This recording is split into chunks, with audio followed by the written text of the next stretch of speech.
Kiko te desarrollo, Kiko nos está mirando. Bom, último desarrollo está que sempre vai arbeitar manejo, arbeitar lei, mas bisa sempre betul que da evaluar.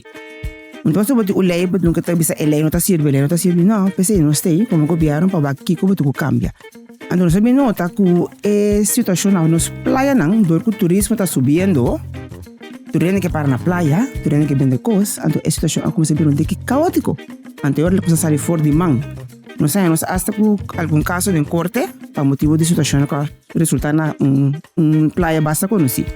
Então pelo motivo nós vamos agora que toca para fria situação tiki, lá que nós me com moratório para 6 anos. É que lá que nós não gosta moratório. Se moratório vai estar trova, vai estar stand economia, pero toca motivo bem com netinho hora para bo crescer tranquilidade. Pingo bo regla nan duidelijk, transparente, anto pa explica e usuário, anto pesa na kiko eta mantener. Pesa agora que tem moratório na playa para vendimento de costa ambulante.